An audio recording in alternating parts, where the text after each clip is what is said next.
right, ladies and gentlemen, we're ready for round 2 of Detroit PCC today. Let's give it up for our host this afternoon, Postmaster of Detroit, Mr. D Bray. Hey. Good afternoon. How's everybody? Good. Hopefully everybody's having a good time. How was the lunch? Very good. No, that wasn't good enough. How was the lunch? There you go. I'd like to welcome you to the second half of our PCC panel discussion. I am D Bray, again, the postal co-chair of the Detroit PCC, and we're going to get started here in just a minute. I'm looking around for my panel to make sure they're all present and or accounted for. I would like to introduce, there are 4 individuals that are going to come up and join us for this discussion. And I will start off with Mr. Ron Morris. Ron Morris is the plant manager of the senior plant manager of the Metroplex, the NDC, and the Detroit GWI. He's over all the plants. Hey, Ron, how are you? Thank you, and welcome, and have a seat. Our next panelist is Mr. Joe Vollmer. Joseph Vollmer is the manager of address management and services. He manages the database and the NCOA for the Detroit district. Welcome, Joe. You're very welcome. Our next panelist is Deshaun Sims. Deshaun Sims is the manager of the business mail entry unit. Welcome, Deshaun. How are you? Have a seat there. And our final panelist is Joanna Trujillo. Joanna, where are you? Joanna, where are you?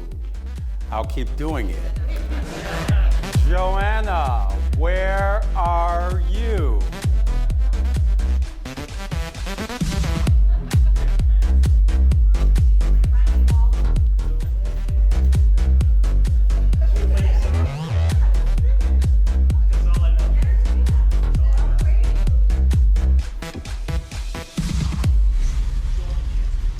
Yeah, I guess I could. Yeah. Good. You want to? Oh, you know you will, right? Always have bells on.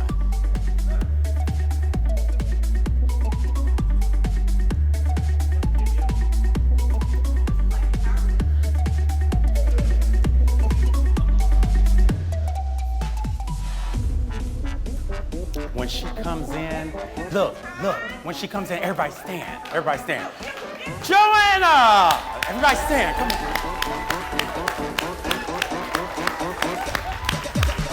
Oh, Joanna serves as our sales executive, 2019 Postal Promotions. Welcome to our panel discussion.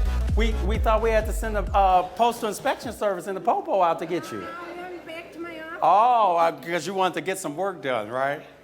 Well, welcome to the panel of discussion. Wow, it is great to be here. I think, what I'll do is start off the discussion with a kind of an icebreaker type of thing.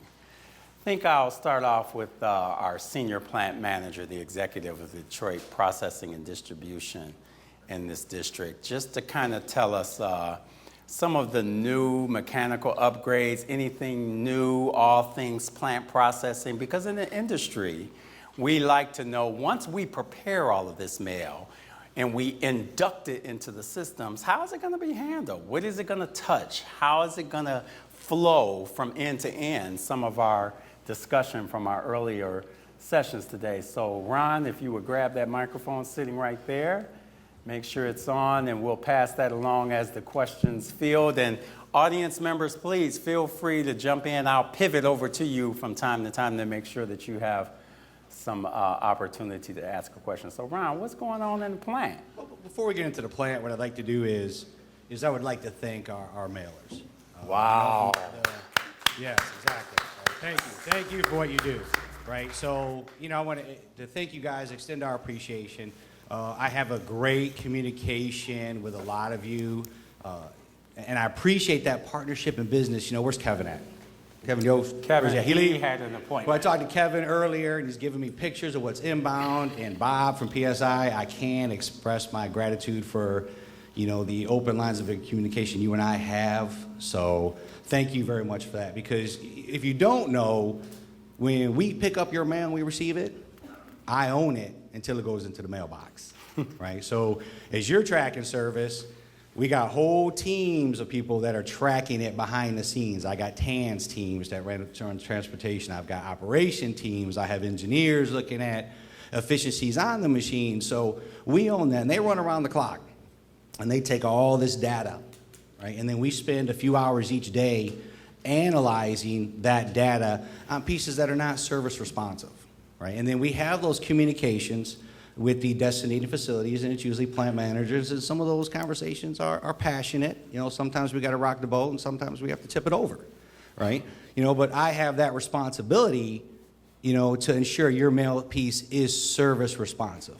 And we will go to whatever links we have to go to ensure that, because that's what we owe you as our customer. So as you do our PCC tours, right, we take you to the floor, we put you in the room. What you don't see is those individuals that are behind those walls that are constantly doing those data crunches. And the next time you guys come in, I kind of walk you through there so you get to see those behind-the-scenes individuals, you know, as to show what they do and how they're analyzing your data. But no, every piece has eyes. We're tracking every single piece, right? And if it's not service responsive, then I assure you, somebody's already got that data analyzed, and we're on the phone figuring out why, no matter where it's going, whether it's airline, if it's trucking. You know, we time that going into STCs. You know, I want to turn around and put your mail on the front of those trucks. And that's my goal, because I want to make sure you guys have that seat right on the front so I can get your mail in the mailbox and you're service responsive. And that goes for our local mail, too. You know, we're looking at work in progress, WIPs. We're looking at cycle times. We spend excessive amount of times in the mornings discussing from when we got it from you, how long it took to each step, and how do we make that more efficient to put it in the mailbox to get it to our customer service partners. Because if we give it to them, they will deliver it that day, without a doubt. That is our goal. That takes us into what are we doing with mechanical? What are we doing for new equipment coming in? If the NDC, when was the NDC PCC tour? When did you guys do that this year? Did you do it this year? I believe that was like last year, wasn't it? Maybe earlier in this calendar year, March. March. So yeah. in March, So I think then. the USS, you probably would have seen the USS being built, as the area vice Right. president talked about earlier, right? That is like a giant low cost. And what that does is for our oversized packages, it allows it to put it on the low cost and run it through the machine.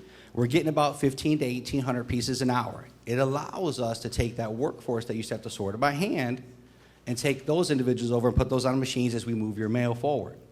The one update that we have coming in for the Michigan Metroplex is we're having AGVs, automatic guided vehicles, coming in. We are very, very excited about those. By the Thanksgiving, first week of December, those will be up and running. And what that is that's the unmanned vehicles. You know, they're automatic. So they're going to be moving your mail as we're getting it in and out of that building from, you know, our APBSs, from our DBCSs, to the dock, off the trucks, on. So now we don't have to rely on an individual moving that mail. These machines, we're having 18 of them come in, and they will augment our current staffing and help us move mail through. So I'm very excited as you guys do the PCC tour next year to see that up and running. Oh my God, so wait a minute. Let me wrap my brain around that. So you're saying like robots or something, or these vehicles are just gonna be moving without people? Yes. They're driving around. The contractors Oh, are my in. goodness. They've already started. They're mapping out the spots on the floors. Okay. A lot of prep work. IT's been in there. Work very closely with our IT department. So very excited for that upgrade. Very good. Coming this year. And you'll be able to see it firsthand when you do the tour next year. So we're excited for that. Okay, all right, very good. Well, wow, Ron, thank you so much for what you do. I know our plant partners, our industry partners, as well as our Postal Service customer services partners, the many postmasters that are in our audience and the POOMs that are in our audience, appreciate all the hard work you're doing, especially as it relates to the NDC, Yes. specifically as it relates to the new equipment that you got. And you have something very positive to share about that, because you almost tackled me today when I got here about some success, about our performance. Yes, revolving. Yes, our priority scores are we're right below the 97% mark, our target. So we've seen significant improvement in our priority lanes. 2-day destinating, 3-day destinating, air, surface, and overnight. So there's been a lot of changes in there with aligning with the engineers with SOAR plans. The USS is assisting. So we're seeing significant increases in that priority service line. Well, you know what? Hats off to everyone with that. I appreciate all the hard work your team is doing in our processing centers. But customer services, you own that. Once he processes that product, of course, we've got to get it home to our customers. So hats off to us all, because we know when we can sustain a score like 97, it just opens up nothing but opportunity for new business, and that's what we want to do and grow. It is, and I did take note, Mr. Bresser. Where are you at, sir? Where are you at? Yes, yeah. My team will be in contact with your team as we roll into I wrote your name down, so I'll have you on the list where we're making sure I get your product moving through as we gear up for the political season. So that's right in our forefront. Even though it's, hey, we're looking out and you got the vacation, right, that you talked about earlier, we start prepping for that and organizing and gearing up that about 6-7 months ago. So we're ready to and prepared to pick up. As your load increases, we'll make sure it's seamless to you and get that service responsive for your product line as well, sir. All right, very good. All right, thanks, Ron. With that, I think I'll pivot over to Deshawn. I have a question for her, only because, I'm customer services, and, Deshawn, I have to call upon her a lot to help answer some of the questions and handle some of the concerns that some customers call me all the time about when they're trying to put mail into our system. So, Deshawn, for those who may not know or know your world like you do, what is EPS and what products does it support? Break it down to my level. I'm like in romper room here. What is that? Okay, so EPS is the new system that will replace CAPS.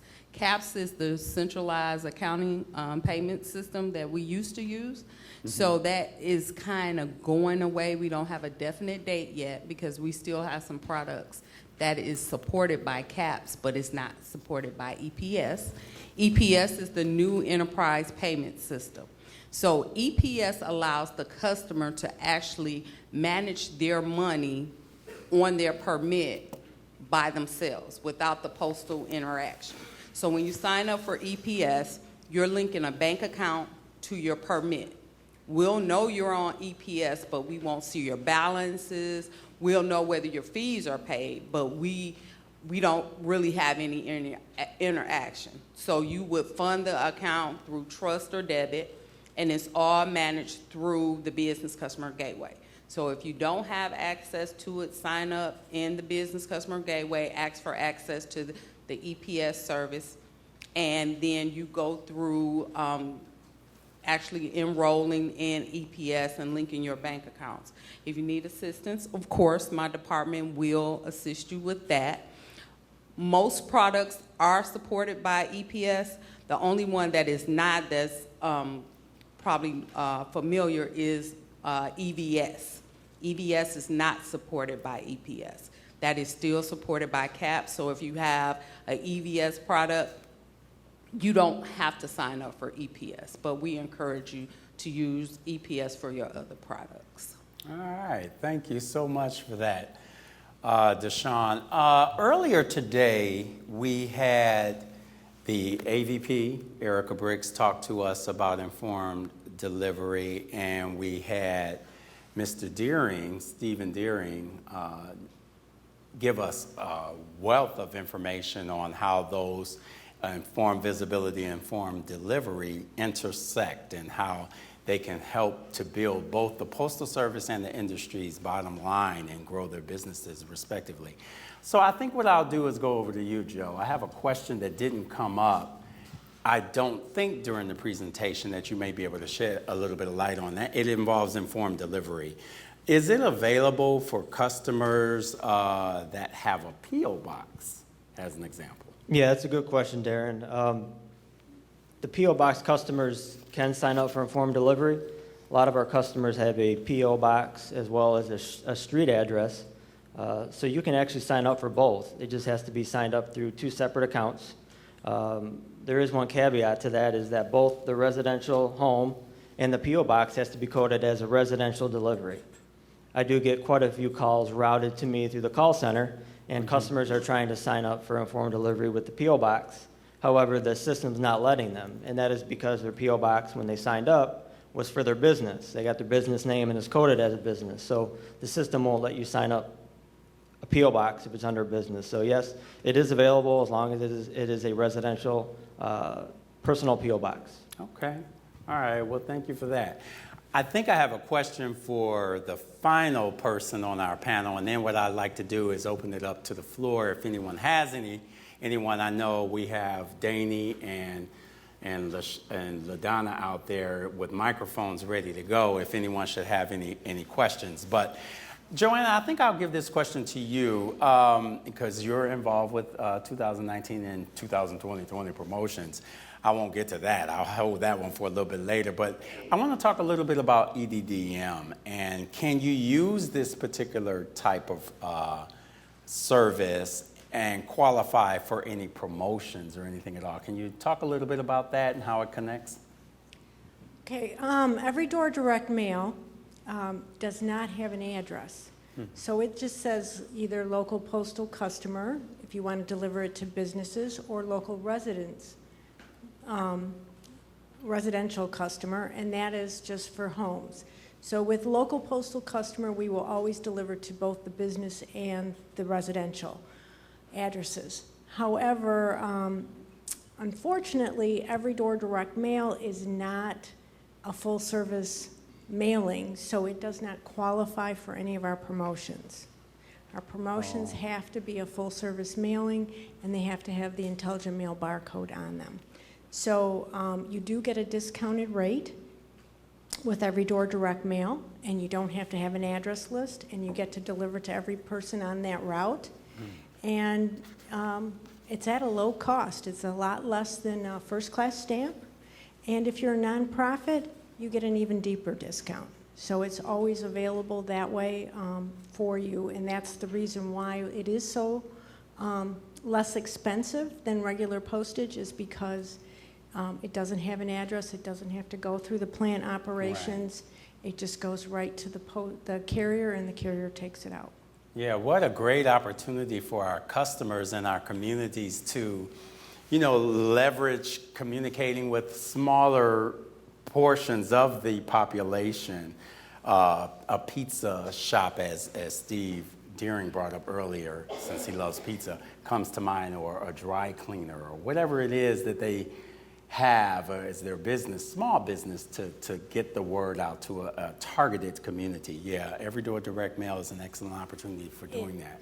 It also works for political. Oh, wow, very good. So your territory that way, if you know your neighborhood, and especially for councilmen or mayors, they can target their neighborhood in that way for every door direct mail. All right. Well, and it hits every residence, which is something, when it's a sign on the lawn, if I drive down that street, I see that lawn sign, but if I'm not driving down that street, I don't know your name. Oh, yeah, right. Good point. I guess I didn't think about that as it relates to our political season. Yeah, well, thank you for that information. It's very helpful. I think I will, we have a couple questions out here in the audience. Be happy to take, and I think we're coming with the microphone, so let's see. With the Every Door Direct program, I know there is, using the tool, there's a way to apply some demographics. I just wanted to know how accurate those demographics are and how often they're updated. Well, those demographics actually come from the Census Bureau, so as long as whatever the Census Bureau has, that's where it comes from. So I'm not sure how often they actually update, so I'm not sure if it's, some of them may be from 2010, but I think they update periodically, but it's not like the 2010 census. Thank you. All right. Thank you for the question. That's a nice segue, thanks, Joanna, back to Joe Vomer, our address management manager. It makes me think of how address management, Joe, plays an important role to our mailing customers. So the question is what address management tools are available for our mailing customers to use? Can you elaborate? So our address management headquarters is the National Customer Support Center located in Memphis. And they're there to support not only the United States Postal Service address management, but they're there to support the business customers as well. And the goal with supporting the business customers is for you to be able to put your mail out there, it gets delivered the first time, and it doesn't get returned to you, it doesn't clog up our system with return mail. And we have different solutions available to you. Solutions for database management. They got solutions for software, addressing software, solutions for certification services. There's AMS publications out there that they put out there monthly with information that pertains to address management. Publications, and they also have zip code lookup services. So you can go on and type any address in the country on USPS.com, and it will validate and show you whether or not it's a valid address. So a lot of customers use that to determine if their address is actually valid. And if it's not valid, there's a reason for that. And that gets routed through our systems to make sure that those are input. We also have on our postal side, we have some software that identifies deficiencies within addresses so that we get messages once a week that point out operational deficiencies within addresses. So we go ahead in our techs within the AMS department, we go ahead and correct that information weekly so that the database is as clean as possible for not only our use internally, but for the customers externally. Okay. All right. Thanks for that. Any questions out in the audience? I know we have one over there and we have one over here, so we'll take this one and then we'll come over here. Okay, Jennifer White of Beaumont, she has a question she wants to ask the panel. All right. I'm just wondering what qualifies to come back as a BRM as far as things coming from our research institute. Wondering if you can send biologics back that way. Go ahead. No. How about we let you both respond? Go ahead, Joey. No, you're fine.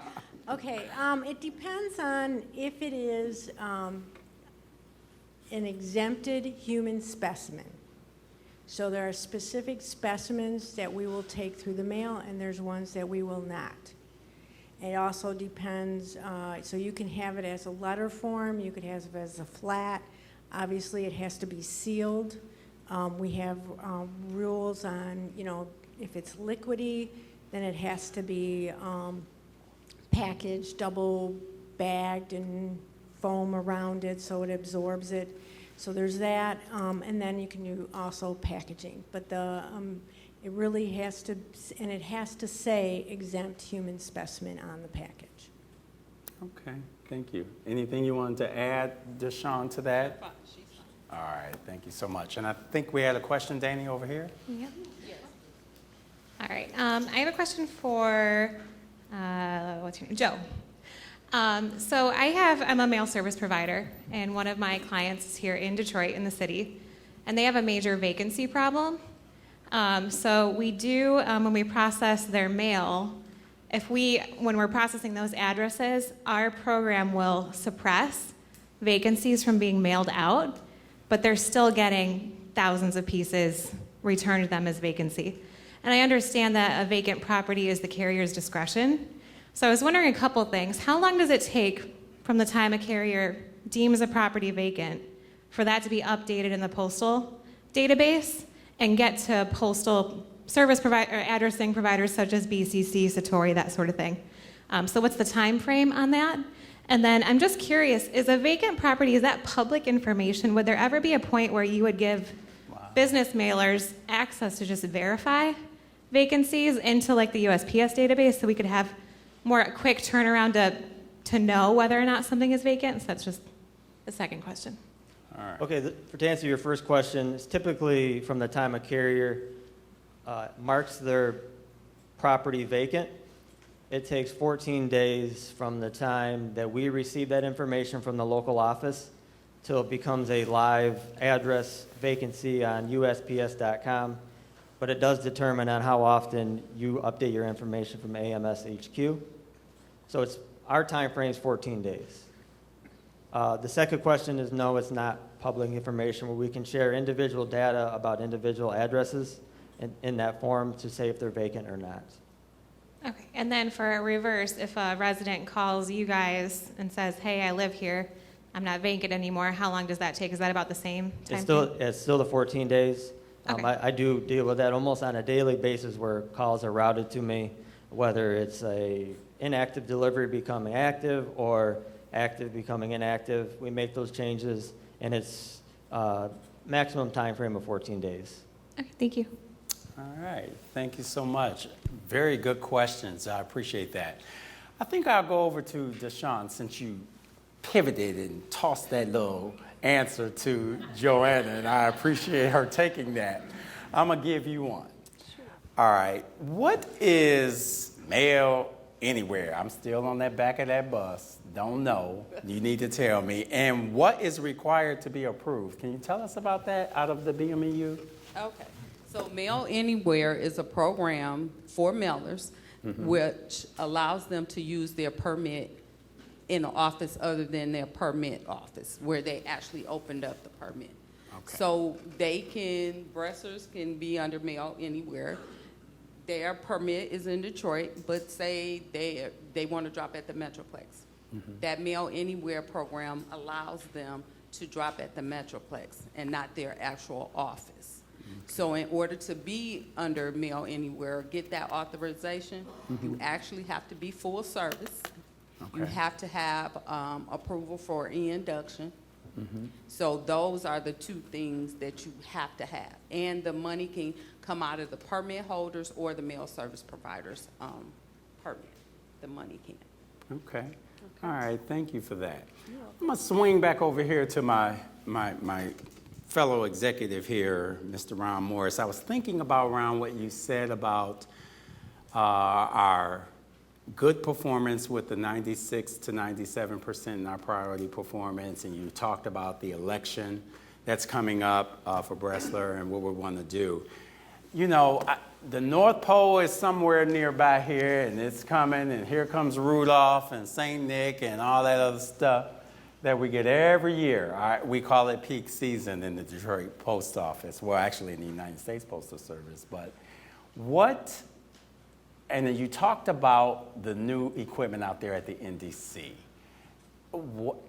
That volume, when it comes in so heavily, can you share what we're doing that's new and innovative to handle this volume of mail? What are some of the plans to prepare for the holiday season? So what we do when we start to run over, our machine set capability within a facility is we leverage other facilities. So we have the same machine sets with the exception of the PSMs. You're in the Detroit GWY, at the Metroplex. So all we do is we divert. Right? So now what will happen is we will turn around, take sort plans from that facility, and we will run periods of time in those facilities to ensure that we're service responsive on the increase in volume based on the time of year. And we run that throughout the night. Okay. So what will happen is our plants are in constant communication throughout the night, in a normal basis. And when we go into peak, every couple hours, they're on the phones and we're saying, hey, we have 7 trailers inbound here, 4 trailers coming in here, and then we will just divert those trailers, right? Okay. And then so our leveraging the machine set in our other facilities so that it's seamless to our customer, right? So I will leverage all 3 plants to ensure that, we're service responsive to your business. Right. And to our customers. And then you do your piece and then do that handoff to customer services. And I know you have the ability, because of your skill set, to wear 2 hats.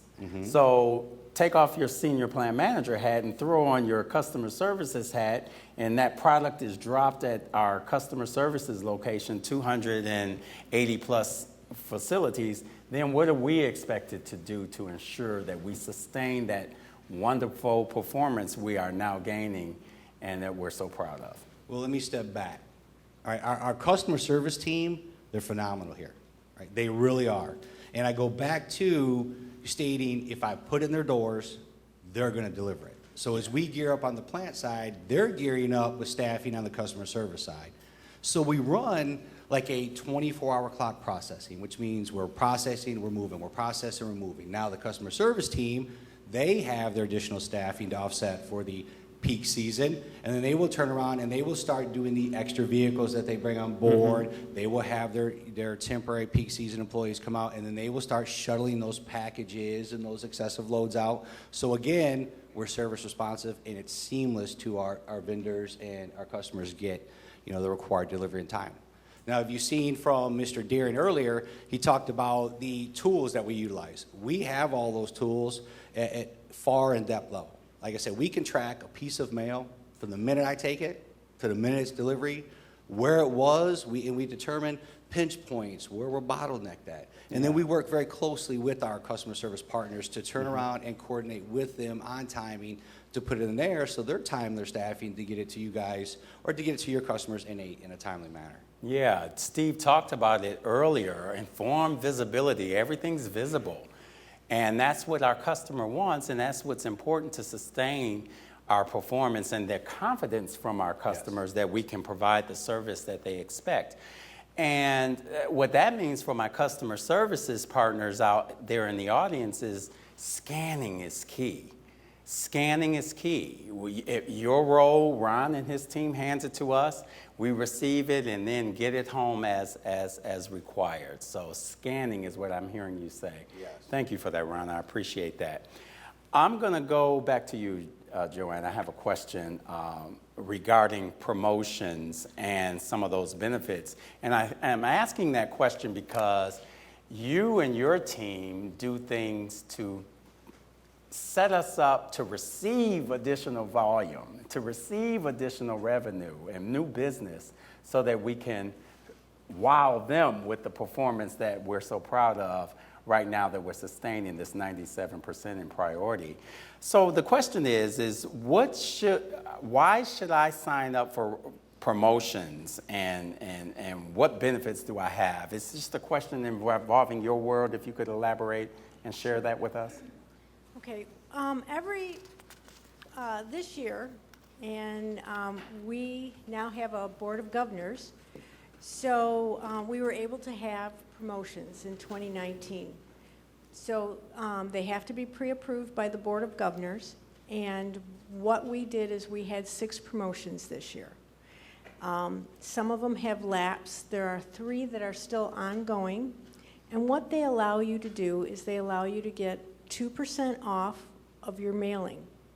So as long as you have 500 pieces of first class mail, you can participate in the Color Trans promo, which allows you to get 2% off of all your statements that you mailed, your postage.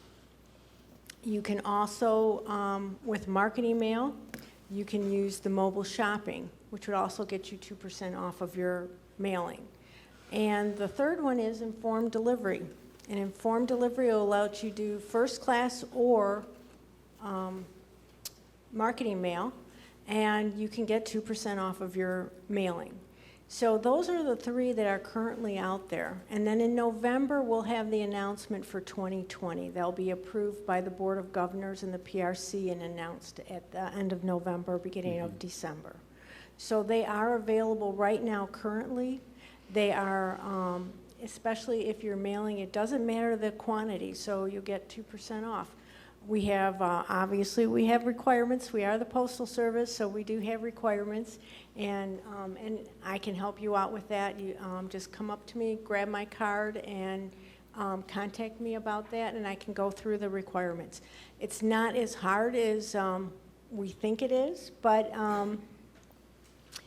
there are a few steps to it, so, but we will help you on that. It's worth it, especially if you're doing that, because it actually engages your customer.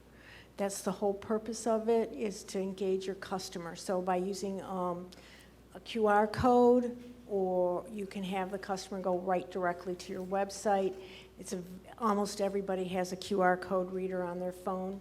It's very easy for your customer to do that. With informed delivery, you saw how nice that was. It goes right to your website, and it's in color, so they see it.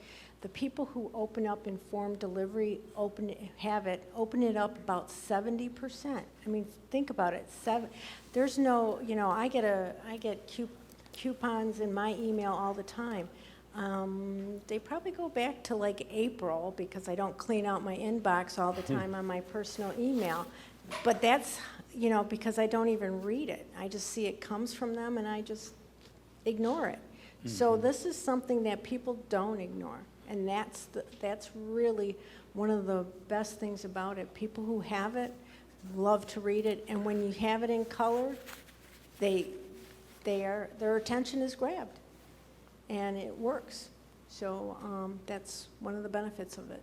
Okay.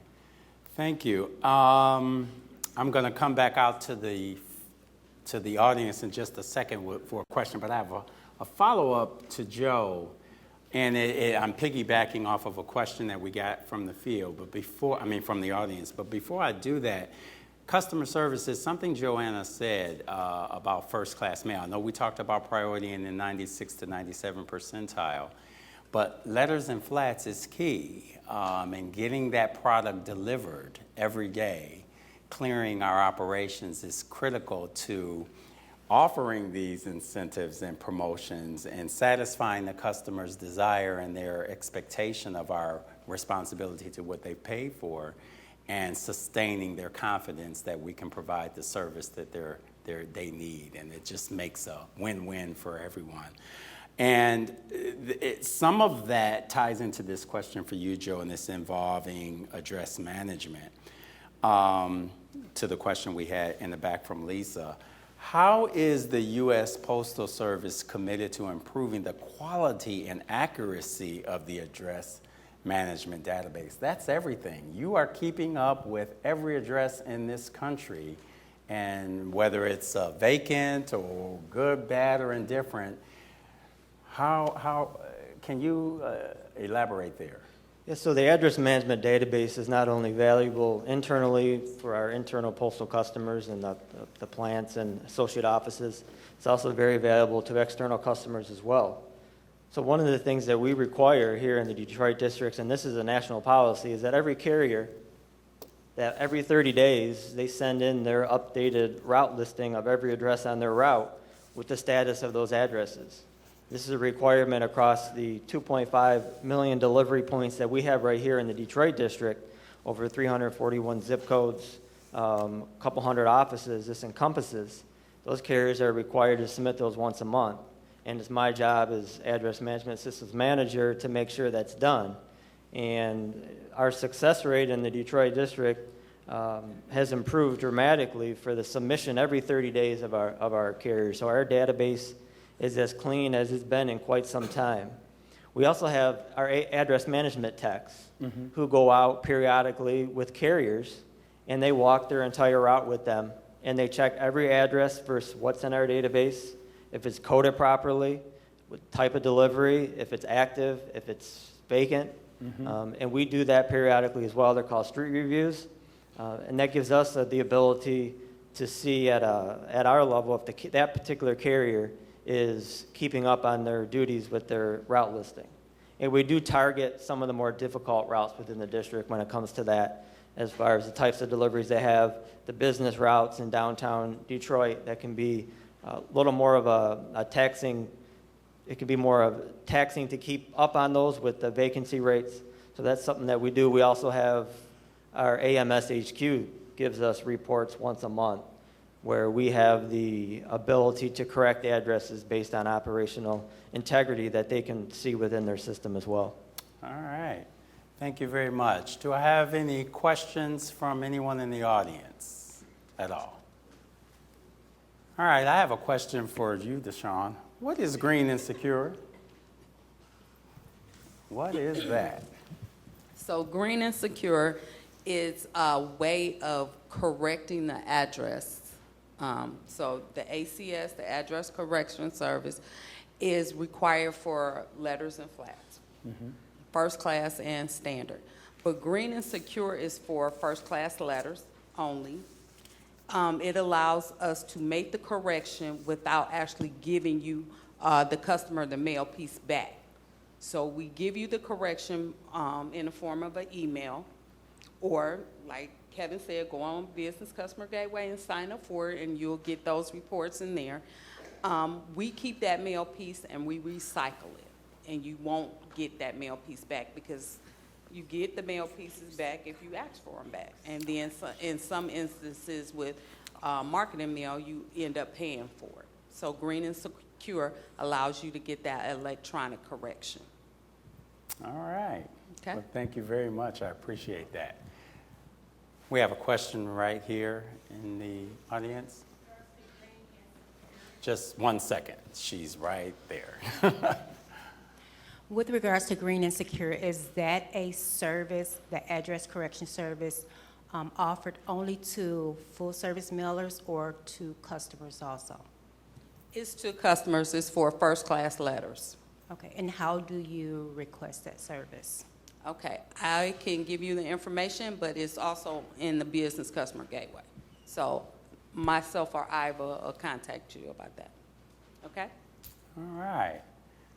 Thank you very much. Well, look, I just think this is very, very powerful. I think to leverage our plant partners, our customer services partners, our sales partners, our BMEU partners, our support partners is just awesome from the Postal Service's management perspective to help bridge the gap and help us all be better at what the PCC is all about. And that's educating and growing our businesses both in the industry and the Postal Service.